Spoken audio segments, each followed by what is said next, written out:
Beda lagi ya kalau ke organisasi sama ke diri sendiri. Kalau ke Ya. diri sendiri kan mungkin menganalisis lewat pendapatannya itu terlebih dahulu itu gimana. Pendapatanku segini misal 5 juta gitu ya. Ya. Terus habis itu nanti dianalisis ini untuk kedepannya aku butuh apa aja sih, dirinci secara detail, lalu nanti bisa di range gimana sih, iki aku butuh beneran atau enggak.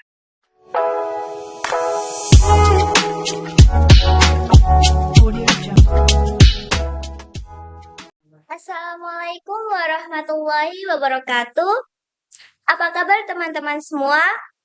Selamat berbincang riang dengan saya Siti Aulia yang akan menemani kalian di MyCasty Ekonomi Podcast Community HMPS Ekonomi Syariah Season 2024 episode 1 dengan judul Berkat Budgeting Sukses Ekonomi Masa Kini. Di sini saya tidak sendiri teman-teman. Di sini saya ditemani dengan Kak Vina. Boleh perkenalan Kak dan kegiatannya sehari-hari? Oke, terima kasih. Di sini perkenalan terlebih dahulu ya.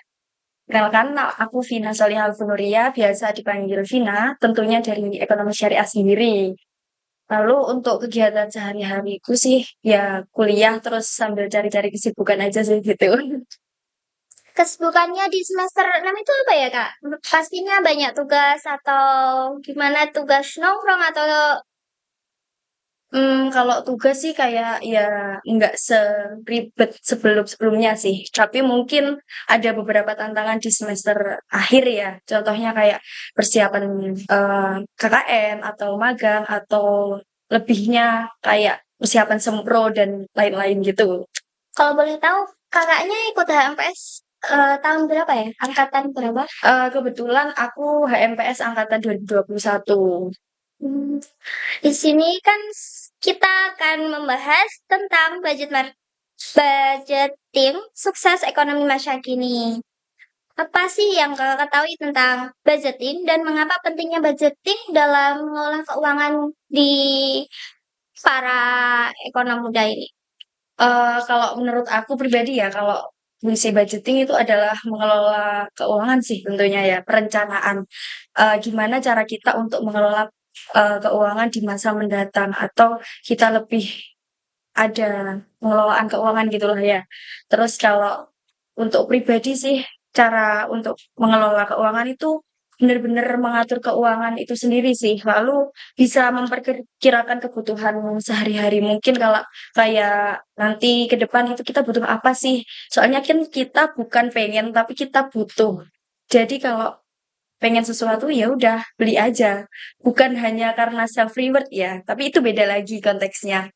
Tapi kita di sini butuh. Bedakan antara butuh dan pengen Iya, gitu. berarti eh, kalau butuh dan pengen. Terus dalam peran ekonom muda, peran anak muda dalam budgeting di ekonomi Indonesia itu gimana menurut kakak? Kalau menurut aku pribadi sih ya untuk kewirausahaan gitulah ya. Karena di mana kalau kita mengatur keuangan dengan baik atau bisa mengelola uang dengan baik, itu mungkin bisa melatih kita untuk nanti mungkin ingin mendirikan usaha sendiri atau ingin berwirausaha dengan pengelolaan keuangan dengan baik gitu sih. Kalau menurut kakak sendiri, bagaimana tuh cara pengelolaan uang dengan baik? Ya, kalau menurut saya itu pengelolaan uang dengan baik di mahasiswa itu dengan bisnis online, Kak. Sekarang kan Betul. banyak-banyak kan online shop atau TikTok shop dengan live streaming gitu ya, Kak. Eh, kan sekarang anak muda kan minim kan, Kak, Iya. literasinya dalam keuangan, dalam memahami literasi keuangan. Nah, untuk anak muda yang semakin berkembang zaman, dalam literasi berkurang itu caranya gimana, Kak? Atau Mungkin kalau aku sendiri sih gini ya. Mungkin kalau aku kecil dulu itu nggak tahu cara pengelolaan uang yang baik itu bagaimana sih caranya itu gimana. Nah, dari situ bisa tuh caranya untuk edukasi lewat keluarga sendiri. Mungkin kalau keluarga, mungkin mau beli ini tuh. Terus, oh ini butuh apa enggak? Butuh apa enggak? Kalau misalnya nggak butuh-butuh banget, ya udah jangan beli. kita kan butuh bukan pengen ya, Iya, Kak, gitu. berarti dibedakan primer atau Betul, iya. sekundernya gitu ya, Kak? Iya, terus lalu kalau kenali ke keluarga dulu sih, kayak edukasi ke keluarga dulu. Mungkin kayak orang tua itu melatih menabung atau perencanaan keuangan, ngerencanain keuangan tuh ke depannya gimana sih, jangka pendek atau jangka panjang itu kebutuhannya untuk gimana gitu. Nah, bagaimana cara membantu budgeting yang efektif dan realistis untuk para para kaum mahasiswa lah. Setidaknya kan kita mahasiswa kan Kak, Betul. berarti harus mengelola keuangan dengan baik. Gimana caranya bisa menganurik yang sekunder atau primernya. Kalau cara mengatur keuangan menurut aku sih sebenarnya teman-teman juga udah pasti tahu semua ya caranya gimana. Pokoknya intinya jangan boros-boros gitu kan. Yang pertama kalau dari aku menurut sepengetahuanku aku dulu ikut HMPS juga dan kebetulan pada waktu itu aku jadi bendahara dan itu di situ aku disuruh menyusun RAB, disuruh menyusun keuangan organisasi ya tentunya. Nah di situ waduh gimana ya caranya mengelola DPP ini Iya. buat sampai akhir periode biar cukup, biar teman-teman itu nggak kehabisan dana, terus biar nggak ada gimana ya kayak utang segala macam itu jangan gitu loh. Nah, bagaimana cara untuk mengelola itu semua biar baik dan biar efektif untuk kedepannya juga. Nah, cara aku itu ada kayak analisis itu kebutuhan kita. Oh, Iya, menganalisis dengan betul. menganalisis kebutuhan kita di organisasi gimana sih Iya, caranya? Oh, di organisasi kayak gini, berarti aku di kehidupanku harus mengatur waktu, iya, waktu betul. uangnya gitu ya, Kak? Oh, Beda lagi ya kalau ke organisasi sama ke diri sendiri. Kalau ke iya. diri sendiri kan mungkin menganalisis lewat pendapatannya itu terlebih dahulu itu gimana. Pendapatanku segini misal 5 juta gitu ya. Iya. Terus habis itu nanti dianalisis ini untuk kedepannya aku butuh apa aja sih, dirinci secara detail, lalu nanti bisa di range gimana sih, iki aku butuh beneran atau enggak, ini aku hanya sekedar pengen atau butuh, Atau nafsu. ya betul, biasanya kan kayak hanya, aku pengen, gitu. pengen nggak butuh, padahal nggak butuh, biasanya kan teman-teman yang Cuman pengen ini. cuma pengen, apalagi kayak ada yang barang-barang yang lucu, Iya, apalagi kita perempuan gitu ya, Kak? betul beli barang-barang yang lucu untuk ya udah disimpan aja kayak ya udah itu akan sangat menghabiskan budget yang banyak gitu loh. Kalau mengikuti nafsu kita ya, Betul, Kak? FOMO lah ya. Dan apa saja langkah-langkah praktis untuk mengontrol pengeluaran dan menghemat keuangan, Kak? Sebenarnya sama sih kayak poin sebelumnya. Iya, Yang sama. pertama ada cek anggaran dulu. Cek anggaran maksudnya kita kebutuhannya sebelumnya itu apakah benar-benar kurang atau kelebihan. Jadi di situ kita bisa ngontrol aja sih.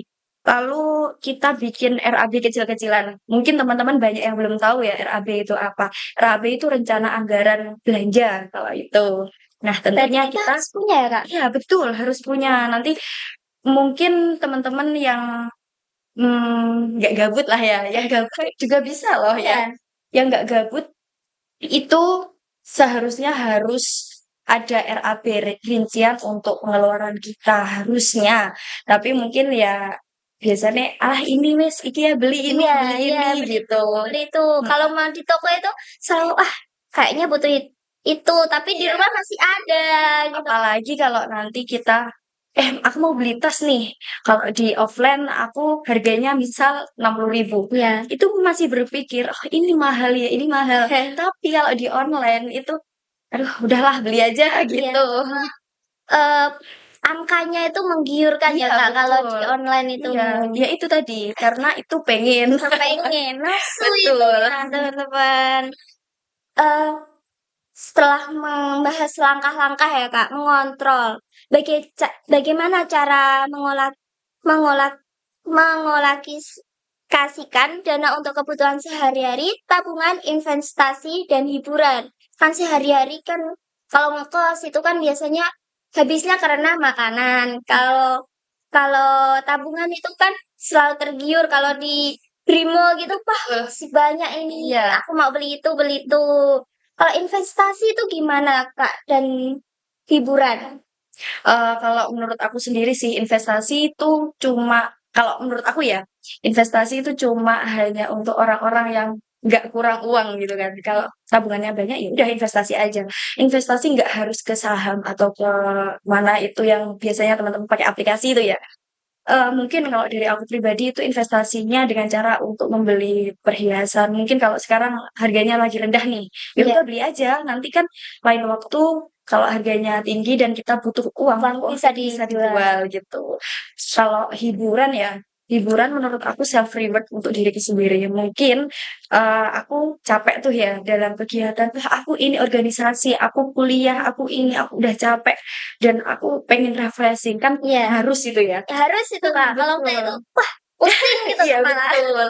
Apalagi kita kayak remaja-remaja yang butuh hiburan ya kan. Ya, Mungkin teman-teman bisa ke pantai tapi dengan mengalokasikan dana sebaik mungkin gitu. Mungkin kalau aku hari ini ke pantai ya udah aku besok besok-besok lagi enggak, ya udah itu aja self rewardnya cukup hari itu aja gitu. kalau investasi kan emas, Kak. Mm-mm. Selainnya emas itu apa, Kak? Menurut pengetahuannya Kakak untuk mahasiswa yang rebahan apa? Kalau dari aku sih ya analisis keuangan itu ya cukup dengan investasi dan menabung sih kalau aku. Cuma kalau pakai aplikasi aku masih belum pernah sih ya. Cuma masih perhiasan atau apa gitu dialokasikan ke situ terlebih dahulu. Nanti kita butuh uang tinggal jual aja gitu. Kan sekarang kan anu, Kak, dikit-dikit teknologi. Dan apa peran teknologi dalam membantu proses budgeting dan manajemen keuangan pribadi? Oke, kalau dari aku sih perannya teknologi itu cukup banyak. Apalagi teknologi saat ini kan udah canggih-canggih ya. Iya. Teman-teman itu udah kayak, oh ini semakin tahu lah ya teknologi saat ini itu apa. Kita bisa membranding itu sendiri sih ya. Terus kalau aplikasi keuangan itu kalau aku di Genbi kebetulan dulu itu aku pernah ke BI ikut Oh, seminar TOT Train of Trainer si Apik atau sistem aplikasi keuangan. Tapi itu untuk UMKM sih. Tapi mungkin teman-teman yang ada punya UMKM atau apa itu bisa coba di browsing. Itu ada aplikasi si Apik. Itu bisa cek pengeluaran-pengeluaran atau pemasukan untuk UMKM itu tadi. Gitu. kalau boleh tahu itu caranya gimana ya, Kak? Untuk mahasiswa yang ikut si Apik itu ke UMKM gitu, caranya gimana? Kalau boleh Oh tahu. iya, aku nih mau promosi dikit ya. Untuk teman-teman yang kepo, si Apik itu bisa nanti ikut seminarnya di Genbi. Itu ada seminar si Apik. Nanti mungkin dekat-dekat ya, baru Iya, di-share pamfletnya. iya. Mungkin kalau ada yang tanya si Apik itu makainya gimana sih? Itu bisa di-searching di Google, itu bisa ada si Apik, itu diklik. Browser aja kok. Terus habis itu langsung dimasukin daftar dulu, masukin KTP dan sebagainya itu langsung bisa. Nanti mungkin kalau cara pengelolaannya nanti bisa ikut seminar si Oke. Apik gitu. Oke, Kak, ikut seminar ya teman-teman semua. Eh, setelah membahas teknologi nih, Kak, bagaimana cara menyusun budgeting dengan perubahan situasi ekonomi atau keuangan pribadi? Kan naik turun gitu kan. Biasanya, tapi bukan pribadi saja, Kak. Di Indonesia itu kan ya naik turun kan perekonomiannya juga. Itu gimana, Kak, caranya? Kalau menurut aku sih ya prioritaskan kebutuhan utama. Mana sih yang harus aku beli gitu. Terus yang kedua ada cek pendanaan pribadi yaitu tadi pembuatan RAB untuk diri sendiri. Mungkin aku hari ini pengen ini, terus aku nanti kalau pengen ini lagi, nantilah ya seminggu ke depan kalau misalnya uangku udah ada lagi. Ya bukannya kita nunggu uang ada sih ya, tapi lebih ke memprioritaskan saving aja. Biar apa? Biar kita juga bisa nabung dibuat kemudian hari gitu. Berarti harus jangka panjang. Betul, Pemikirannya itu harus jangka panjang ya, Kak. betul. Gak kerasa nih, Kak, ini udah soal yang terakhir ya, pertanyaan yang Nggak kerasa terakhir. ya. Gak kerasa Dari dari tadi. tadi benar banget ya. Iya, bener banget. Ya Allah. Ah, setelah menyusun budgeting dengan perubahan situasi ekonomi, Kak, apa manfaat jangka panjang dari kedisiplinan dalam budgeting terhadap kestabilan keuangan dan kesuksesan ekonomi? Oke, ini kan pertanyaan terakhir ya. Ya, Aku mau tanya aja sih, menurut pendapat Kakak, gimana? manfaat Pertanyaan jangka iya. panjangnya kedisiplinan. Menurut saya kok belum kepikiran ya. Oh gitu. Ya udah aku jawab nih ya berarti. Itu ya, Oke, kalau manfaatnya agar keuangan lebih stabil aja sih, gitu. ya Terus lalu stabil. betul, karena kalau ke depan itu biar kita bingung, kalau aku nggak ada uang, ya udah aku pakai savingku yang kemarin itu. Terus lalu bisa membangun kebiasaan untuk pengelolaan uang yang lebih baik tentunya. Kalau di Indonesia itu Kak, yang menurut Kakak, pengetahuan Kakak manfaat jangka panjangnya untuk ekonomi di Indonesia itu gimana? Manfaat banyak sih Kak sebenarnya, tapi mungkin dari Kakak sendiri gimana menurut Kakak? Ekonomi Indonesia itu biasanya naik turun kan selalu perekonomian, keuangan itu terpacu dengan emas kan. Iya, Berarti kalau emas turun, semua bahan pokok turun. betul. Kalau menurut saya gitu. Kalau menurut Kak gimana? Ya sebenarnya 11-12 sih ya. Ya mungkin gitu sih. Tapi seiring berjalannya waktu kita harus mempertimbangkan kayak pengeluaran dan pemasukan juga sih. Kita nggak boleh, sebenarnya nggak boleh boros-boros sih kuncinya. Kuncinya dari sini nggak Heeh, boleh betul. boros-boros Nggak boleh teman-teman. boros-boros. Oke, kesimpulan dari podcast ini kita harus memprioritaskan sekunder ya teman-teman. Kita nggak boleh boros intinya. Kita nggak boleh boros. Keuangan harus dirinci dengan jelas mana yang kebutuhan, mana yang nafsu. Ini kakak Kak Vina kan dari HMPS kan. Boleh dong jargonnya HMPS. Nah, masih ingat kan kak? Iya, masih dong tentunya. Mari kita jargon dulu ya kak. Iya, Belum pemanasan dulu penutupan. nggak sih? Iya pemanasan dulu biar nggak tegang. Tegang. Dari tadi kayaknya tegang ya Ya, kakaknya. tegang, tegang. Silakan. HMPS Ekonomi Syariah, kontribusi Nyata. nyata Eko. ekonomi muda. Saya ucapkan terima kasih untuk teman-teman semua yang sudah menonton dan tak lupa untuk Kak Vina yang sudah meluangkan waktunya untuk kita semua ini.